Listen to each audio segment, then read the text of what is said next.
जय श्री कृष्ण, राधे राधे और जय द्वारकाधीश सभी दोस्तों को। दोस्तों, मैं हूं आपका दोस्त करण और स्वागत है आपका देवभूमि द्वारका व्लॉगर में।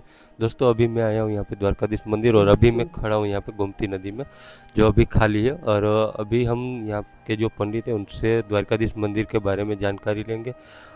हमारा शूट का थोड़ा प्रोग्राम पहले का था, लेकिन अभी थोड़ा आरती का टाइम भी हो गया है। अभी 6:30 को जैसे आरती होता है और सवा छः जितना बज रहा है अभी। तो 15 मिनट में आरती है, तो उनकी तैयारी वो पंडित जी कर रहे हैं। आरती के बाद हमें बताएंगे मंदिर की जानकारी, तो हम पंडित जी से जानेंगे। और दोस्तों, आप जैसा कि यहाँ पे पीछे देख रहे हैं, सुदामा सेतु जो ब्रिज है वो अभी उसका नवनिर्माण हो रहा है। मतलब बहुत जल्द काम चालू होगा। पहले हम इससे जाया करते थे उस पार, और अब इस टाइम पे पानी जब कम होता है तब जाते हैं उस साइड।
द्वारिका हे शक्ति लक्ष्मणी मार्कटी ओ नमः पार्वती पते हर हर महादेव।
जय द्वारिकाधीश की जय।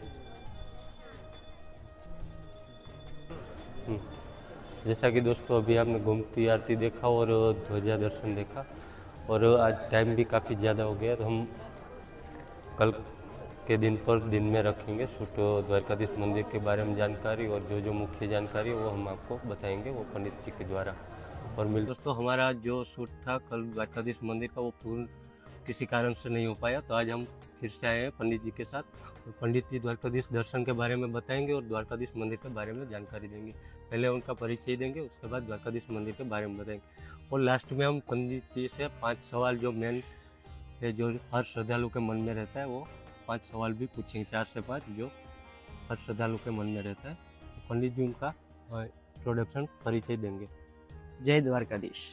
द्वारकाधीश जगत मंदिर के मुख्य जो सेवक गुगड़ी ब्राह्मण, हम उनमें से उन परिवारों में से बताते हैं जो द्वारकाधीश जगत मंदिर की पुरखों से सेवा करते आ रहे हैं। अभी जो भाई ने पूछा कि द्वारकाधीश जगत मंदिर में दर्शन की पद्धति और जो श्रद्धालु के मन में प्रश्न होते हैं, तो वो सारे डाउट आज क्लियर होने वाले हैं। जो भी करण भाई आज हमारे साथ जुड़े हैं, तो जो भी श्रद्धालु के मन में प्रश्न होंगे वो करण भाई के थ्रू श्रद्धालु हमसे पूछेंगे और वही सारे प्रश्नों का जवाब हम यहाँ करण भाई के माध्यम से आप सभी भक्त और श्रद्धालु के द्वारा तक पहुँचाएंगे। हमारा नाम राधे है। द्वारकाधीश जगत मंदिर में हम यजमान वृत्ति करते हैं। जो पधारने वाले यात्री भक्त श्रद्धालु होते हैं, उन सभी को दर्शन के लिए हम व्यवस्थित माहिती प्रदान करते हैं और द्वारकाधीश जगत मंदिर के विषय में जानकारी प्रदान करते हैं। अगर द्वारकाधीश जगत मंदिर में आपको कोई भी प्रश्न हो तो करण भाई को आप कमेंट सेक्शन में पूछ सकते हैं। जो भी प्रश्न होंगे हम करण भाई के थ्रू आप सभी को उस प्रश्न का जवाब देते रहेंगे और आपको नित्य माहिती प्रदान करते रहेंगे। जय द्वारकाधीश, जय श्री रुक्ष्मणी। ये द्वारकाधीश मंदिर जो है उसका पूरा नाम है श्री द्वारकाधीश जगत मंदिर, यानी जगत में 3.5 करोड़ तीर्थ है, कुछ है नहीं है, कुछ लुप्त हो चुके हैं। तो सारे तीर्थों का जो फल पुण्य है वो एकमात्र जगत मंदिर में प्राप्त होता है, क्योंकि द्वारकाधीश जगत मंदिर के नाम से जाना जाता है। परंतु ये जो द्वारका है वो मूल द्वारका नहीं है। मूल द्वारका प्रभु श्री कृष्ण के द्वारा बनाई गई सोने की नगरी द्वारका थी, जो कि समुद्र में आज डूब चुकी है। तो ये द्वारका किसने बनाई? बहुत सारे प्रश्न हैं। तो ये द्वारका बनाई है वज्रनाभ जी ने, यानी कृष्ण के पुत्र थे प्रद्युम्न जी, प्रद्युम्न जी के पुत्र थे अनिरुद्ध जी, और अनिरुद्ध जी के पुत्र थे वज्रनाभ जी, जिन्होंने 6 बार द्वारका बनाने का प्रयत्न किया। उनसे द्वारका का निर्माण नहीं हो पा रहा था। बाद में उन्होंने ऋषि मुनि विश्वकर्मा को आदेश दिया कि आपको ये द्वारका का निर्माण करना है, और 7वीं द्वारका जो हाल में यहाँ पे बनी हुई है वो विश्वकर्मा जी के द्वारा एक रात्रि के अंदर मंत्र और श्लोकों की शक्ति के द्वारा प्रकट की गई द्वारका है। इस द्वारका का कोई 6-8 महीने तक काम नहीं चला कि ये इतने दिनों में बनी। ये एक रात्रि के अंदर विश्वकर्मा जी के द्वारा प्रकट की गई द्वारिका है, जो कि हाल यहाँ पे विराजमान है। जो भगवान श्री कृष्ण के द्वारा निर्माण की गई द्वारका थी वो तो इतनी बड़ी थी कि एक मध्य प्रदेश और एक आंध्र प्रदेश दोनों को मिला दो तो उससे भी बड़ी वो द्वारका थी, जो हाल में समुद्र में डूब चुकी है। अभी ये द्वारका वज्रनाभ जी के द्वारा विश्वकर्मा को आदेश देने के बाद निर्माण की गई द्वारका है, जिसके दर्शनार्थी जो दर्शन के लिए पधारते हैं तो कई सारी भूल करते हैं, तो वो भूल न करे इसके माध्यम से करण भाई के माध्यम से आप सबको सही पद्धति बताने जा रहे हैं कि किस पद्धति से ठाकुर जी के और जो अन्य दर्शन यहाँ द्वारका में विराजमान है, ठाकुर जी के परिवार के, ठाकुर जी की पटरानी राजराजेश्वरी रुक्मणी के दर्शन, वो सारे दर्शन, गोमती नदी में स्नान इत्यादि जो भी वस्तु है वो सारी वस्तु आज हम आपको समझाने वाले हैं। ये जो मंदिर है वो जगत मंदिर कम से कम 5246 वर्ष पुराना मंदिर है और आर्कोलॉजी डिपार्टमेंट के अंडर में आता है, ये हेरिटेज में आता है। ये मंदिर में दर्शन की पद्धति क्या है कि प्रभु द्वारकाधीश ने शास्त्रों में उल्लेख किया है कि उनके दर्शन का महत्व इस जगह पे इतना ज़्यादा नहीं है जितना महत्व उनके जो हृदय है, उनका जो हृदय क्या है, ठाकुर जी का हृदय 3 वस्तु है।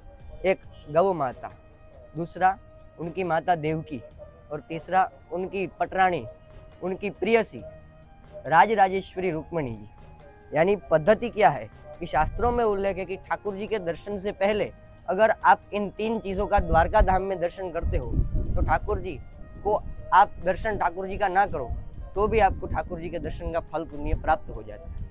ऐसा शास्त्रों में उल्लेख है कि ठाकुर जी के दर्शन से पहले अगर आप इन 3 चीज़ों का द्वारका धाम में दर्शन करते हो तो ठाकुर जी को आप दर्शन ठाकुर जी का ना करो तो भी आपको ठाकुर जी के दर्शन का फल पुण्य प्राप्त हो जाता है। ऐसा शास्त्रों में उल्लेख है कि ठाकुर जी की प्रिय वस्तु का अगर आप दर्शन कर लेते हो, ठाकुर जी का दर्शन नहीं करते तो आपको फल पुण्य प्राप्त हो जाता है, क्योंकि ठाकुर जी को ये 3 वस्तु अत्यंत प्रिय है। अभी मंदिर में पद्धति क्या है, अगर आप द्वारकाधीश जगत मंदिर में प्रवेश करते हो तो 2 द्वार है, मोक्ष द्वार और स्वर्ग द्वार, जो पौराणिक जो पद्धति है। परंतु आज तो दोनों द्वार खुले हैं क्योंकि भक्त श्रद्धालु की भीड़ बढ़ती जा रही है, तो दोनों द्वार से एंट्री और एग्जिट चालू है। तो अगर आपको ठाकुर जी की दर्शन की पद्धति जाननी है तो अंदर जगत मंदिर में प्रवेश करने के बाद सर्वप्रथम जाना है देवकी माता जी के मंदिर में, और सर्वप्रथम ठाकुर जी की माता देवकी को प्रणाम करना है। उनको प्रणाम कर लेने के बाद ठाकुर जी को प्रणाम करना है और फिर वहाँ पे उनके गुरु दुर्वासा ऋषि का दर्शन है। वो दुर्वासा ऋषि का दर्शन प्राप्त करने के बाद भगवान की मूल 16,108 रानी, उनमें से 8 मुख्य पटरानी है। वो 8 मुख्य पटरानियों का दर्शन है। वो 8 मुख्य पटरानी के दर्शन कर लेने के बाद बड़े भाई दाऊ जी का दर्शन करना है। उनके सामने ही बिल्कुल सन्मुख में प्रयागराज के राजा माधव राय जी विराजमान है, उनका दर्शन करना है। फिर उनके पुत्र प्रद्युमन जी सह अनिरुद्ध जी, उनका दर्शन उनके सामने पुरुषोत्तम राय जी भगवान है। फिर भगवान श्री कृष्ण की पत्नी राजराजेश्वरी रुक्मणी जी की कुलदेवी अंबिका माता, उनका दर्शन है। वो करने के बाद अध यात्रा के मालिक कुशेश्वर महादेव एवं सत्यनारायण भगवान का दर्शन, बाद में कोलवा भगत और श्री काशी विश्वनाथ महादेव का दर्शन करके आप द्वारकाधीश जगत मंदिर में जो 16 मंदिर का परिवार भगवान का विराजमान है, उसके दर्शन को परिपूर्ण कर लेते हैं। उसके बाद द्वारकाधीश जगत मंदिर के बाहर के दर्शन, जो बाहरी दर्शन है, उसका भी एक विशेष महत्व है।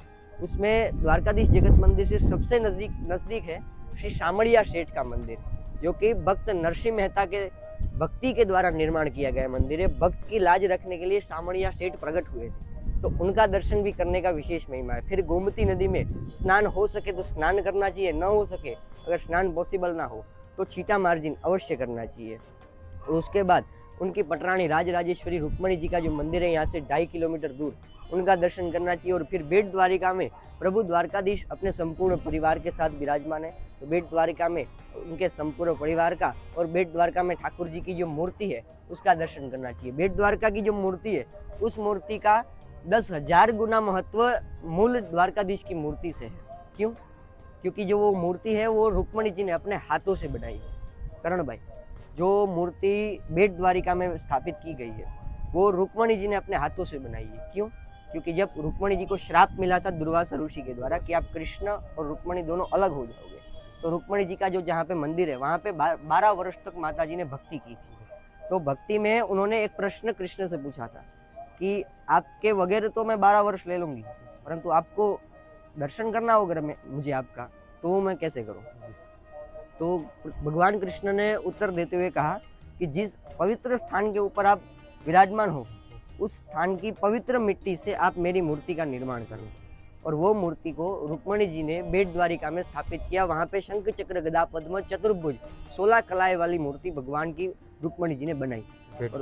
और वही मूर्ति बेट द्वारिका में स्थापित की गई है। इसलिए वो मूर्ति जो है वो रुक्मणी जी ने अपने हाथों से बनाई है। तो रुक्मणी जी ने उस मूर्ति को कहीं ना कहीं स्पर्श किया होगा, इसलिए वो मूर्ति का मूल बढ़ जाता है। ये जो मूर्ति है वो स्वयंभू अपनी इच्छा से सावित्री वाव में से प्रकट हुई। ये अपनी इच्छा से प्रकट हुई है और वो मूर्ति स्वयं रुक्मणी जी ने यानी लक्ष्मी जी जिसे कहते हैं उन्होंने बनाई है। तो वो मूर्ति का महत्व इस मूर्ति से कई ज्यादा बढ़ जाता है। यानी बेट द्वार का दर्शन आप करते हो तभी आपकी यात्रा परिपूर्ण कहलाती है। और दुर्वासा ऋषि ने रुक्मणी जी को भी वरदान दिया था कि अगर श्री कृष्ण द्वारकाधीश अखिल ब्रह्मांड नायक हैं तो आप अखिल ब्रह्मांड की नायिका हैं। अगर श्री कृष्ण नारायण है तो आप लक्ष्मी हैं। और आज भी हम क्या बोलते हैं, जय श्री लक्ष्मी नारायण भगवान, यानी लक्ष्मी जी का नाम आज भी सर्वप्रथम लिया जाता है। इसलिए सबसे पहले रुक्मणी जी का दर्शन करना अनिवार्य है, बाद में ठाकुर जी का और नित्य उनके परिवार का और बेट द्वारिका का और बाकी जो दर्शन है वो करने चाहिए। सर्वप्रथम द्वारका धाम में प्रवेश करने के बाद आपको रुक्मणी जी का स्मरण और उनका दर्शन अवश्य करना चाहिए। वो एक मूल है द्वारका का। जो द्वारकाधीश दर्शन के लिए पधारते हैं तो सब लोग द्वारका पधारते हैं तो द्वारकाधीश के दर्शन के लिए पधारते हैं, परंतु कोई ये नहीं जान पाता कि जो द्वारका का मूल है, द्वारका की तो अधिष्ठात्री देवी है, जो द्वारका की शक्ति है वो रुक्मणी जी है। इसलिए सर्वप्रथम जो दर्शन करना चाहिए वो रुक्मणी जी का करना चाहिए। उसके बाद सारे जो दर्शन है वो परिपूर्ण करना। अब हम पंडित जी से जो 5 मुख्य सवाल जो पूछे जाते हैं वो पूछेंगे। सबसे पहला दोस्तों सवाल है, पंडित जी द्वारकाधीश मंदिर में दर्शन के लिए सबसे उत्तम समय कौन सा है? क्या मंदिर के अंदर कोई विशेष ड्रेस कोड है या नियम है जिनका हमें ध्यान में रखना है यात्री को? द्वारकाधीश मंदिर में दर्शन का सर्वश्रेष्ठ समय, अगर आप पुण्य फल के हिसाब से देखो कि पुण्य फल ज़्यादा प्राप्त करना हो तो सब सर्वश्रेष्ठ समय है मंगला समय 6 से लेके 8 बजे तक।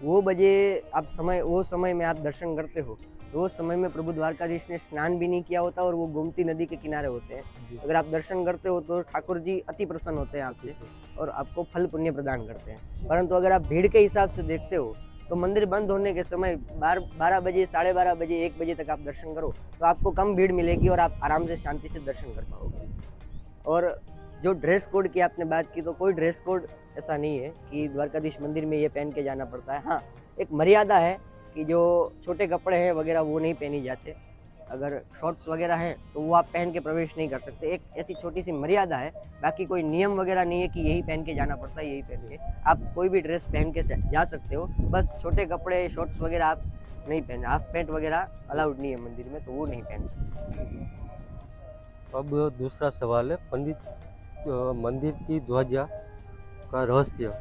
द्वारकाधीश मंदिर के शिखर पर जो 52 गज की ध्वजा लहराती है, उसका क्या रहस्य है और क्या महत्व है? ये 52 गज की ध्वजा जो आपने बोला, 52 गज, और कितनी बार बदलता है? हाँ, ये ध्वजा दिन में 6 बार बदलते हैं। जी। अभी सुबह के टाइम जो मंदिर खुला होता है 6:30 से 1 बजे तक, जी। तो वो समय में 4 बार ध्वज बदलाता है। 4 बार। और जो शाम को मंदिर खुलता है 5 बजे, जी। 5 बजे से लेकर 9:30 बजे तक जी। 2 बार ध्वज बदला जाता है। जब सूर्यास्त हो जाता है तो ध्वज नहीं बदला जाता। जी। उसके बाद ध्वज बदला जो है वो निषेध है, उसके बाद ध्वज बदला नहीं जाता। पहले कुछ 5 बार ऐसे कुछ हाँ, बदला जाता पहले 5 बार बदला जाता था, अभी 6 बार बदला जाता है। प्रथम जो ध्वज चढ़ा था है। वो वज्रनाभ जी ने ही चढ़ाया था, जो बताया कि जिन्होंने मंदिर का निर्माण विश्वकर्मा के द्वारा करवाया। तो उन्होंने पहले ध्वज चढ़ाकर शिखर की स्थापना करने का बहुत प्रयत्न किया, परंतु शिखर स्थापित नहीं हो रहा था। अभी आपको मालूम होगा कि द्वारकाधीश जगत मंदिर में 4थे माले के ऊपर में शक्ति माता जी जी, विराजमान है, शक्ति माता जी, जो भगवान द्वारकाधीश की कुल देवी कुल है। देवी। उनकी स्थापना भी वज्रनाभ जी ने ही की है, जी। क्योंकि जो शिखर है वो स्थापित नहीं हो रहा था, इसलिए मूल शक्ति को वहां पे विराजमान किया और बाद में जो शिखर है उसकी स्थापना की। जब शिखर स्थापित किया तो वो आप ध्वज देखा होगा आपने ध्यान से, तो उसमें सूर्य और चंद्र का निशान है, चिन्ह है। तो वो जो चिन्ह है वो चिन्ह क्या दर्शाता है? जब पहला ध्वज वज्रनाभ जी ने चढ़ाया, जब ध्वज चढ़ा तो वज्रनाभ जी ने जो सूर्य और चंद्र वहां पे स्थापित किए थे, तुरंत ठाकुर जी ने उनको आकाशवाणी से प्रश्न किया कि ये सूर्य और चंद्र का क्या आवश्यकता है मेरे ध्वज में? ये ध्वज जो है वो मेरा मुकुट है, पगड़ी है, तो उसके ऊपर सूर्य और चंद्र की कोई आवश्यकता नहीं है, उसको निकाल दो। तो वज्रनाभ जी ने उत्तर देते हुए कहा कि ये है यावट चंद्र दिवाकर, यानी उसका अर्थ है ये है कि यावट चंद्र दिवाकर, जब तक इस सृष्टि में सूर्य और चंद्रमा उसका अस्तित्व रहेगा तब तक द्वारकाधीश जगत मंदिर को कोई इतनी छोटी सी भी हानि नहीं पहुंचा पाएगा। ये मेरा वचन है, और उस वचन का नाम संस्कृत में बोलते हैं यावट चंद्र दिवाकर। यानी तब से जो पहला ध्वज स्थापित हुआ तब से लेके आज जो आखिरी ध्वज चढ़ा है वो सारे ध्वज सूर्य और चंद्र के निशान के साथ, यानी यावत चंद्र दिवाकर वो वचन के साथ चढ़े हैं और आज भी आगे भी चढ़ते रहेंगे। इस प्रकार से ध्वज का कुछ महत्व है। और तीसरा सवाल है, गोमती स्नान और मोक्ष दर्शन का महत्व। मंदिर में जो मुख्य द्वार है और स्वर्ग द्वार है, इनका क्या महत्व है? और गोमती नदी में स्नान करके दर्शन करना चाहिए या नहीं करे तो भी? स्नान का अगर जो समय आपके पास हो तो स्नान अवश्य रूप से करना चाहिए, फिर कोई भी तिथि हो स्नान अवश्य रूप से करना चाहिए, क्योंकि गोमती नदी साक्षात गोलोक धाम से पधारी हुई गंगा जी, गंगा जी, जिनका नाम गोमती इसलिए पड़ा क्योंकि हमारी जो मति है उसको सुधारने वाली गोमती है। गो जैसी शुद्ध कर देती है हमारी मति को, इसलिए उसका नाम पड़ा है गोमती नदी।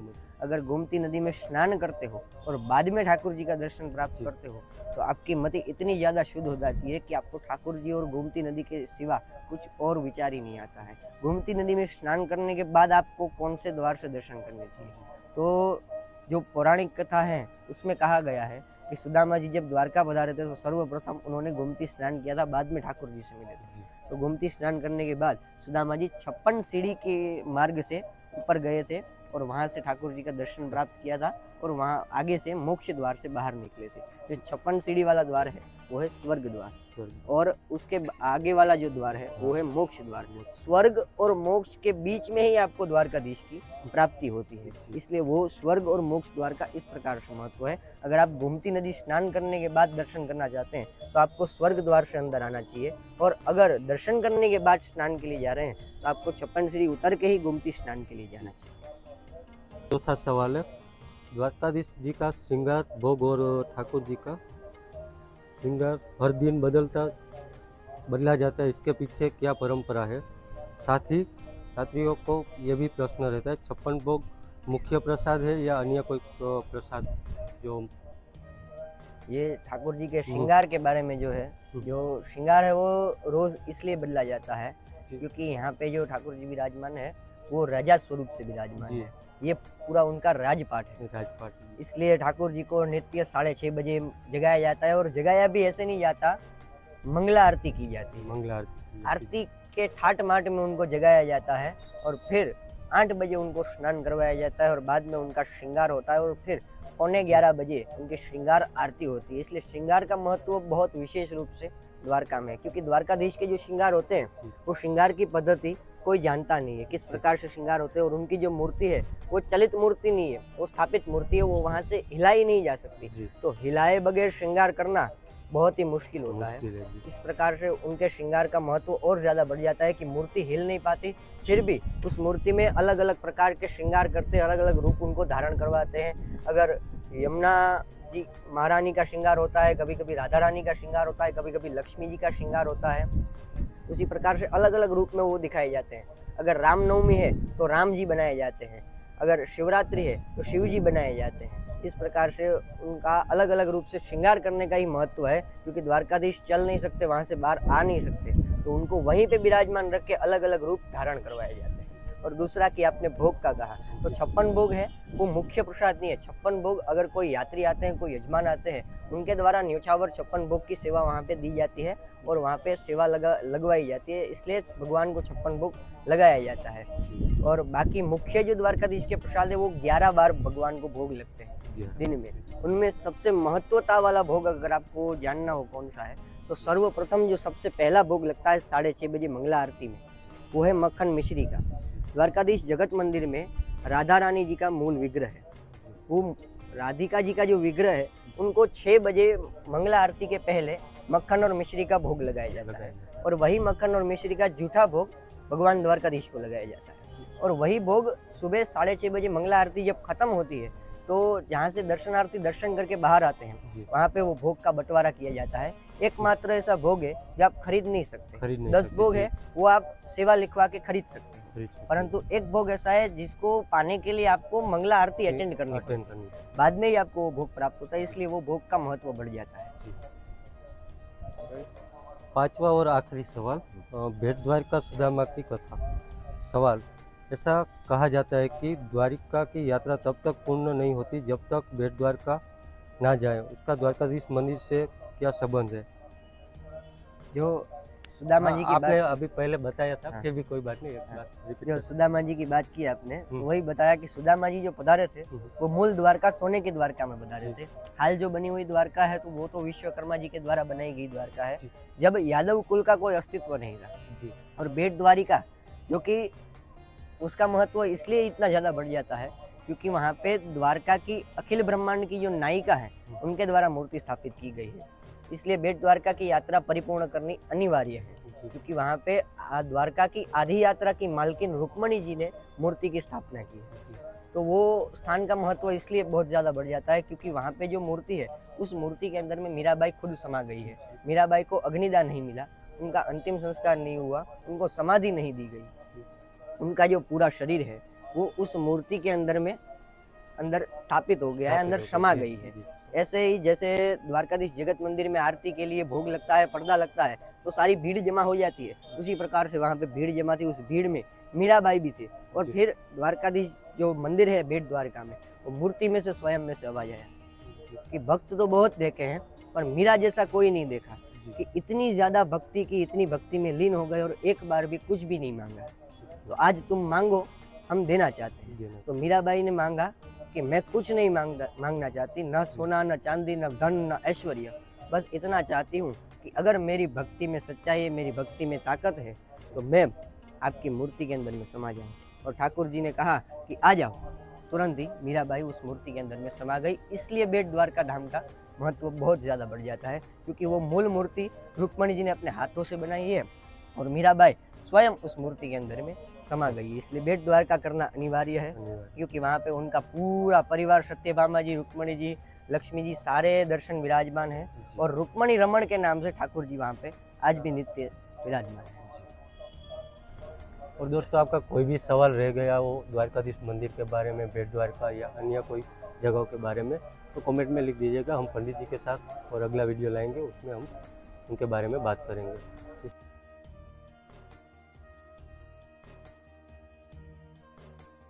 जानकारी महत्वपूर्ण लगी है तो वीडियो को लाइक कीजिए और कमेंट कीजिए अगर कुछ भी आपका सवाल है तो, और चैनल को सब्सक्राइब कीजिए ताकि आने वाला वीडियो आपसे मिस ना हो। और मिलते हैं अगले वीडियो में, तब तक के लिए बने रहिए देवभूमि द्वारका व्लॉगर से।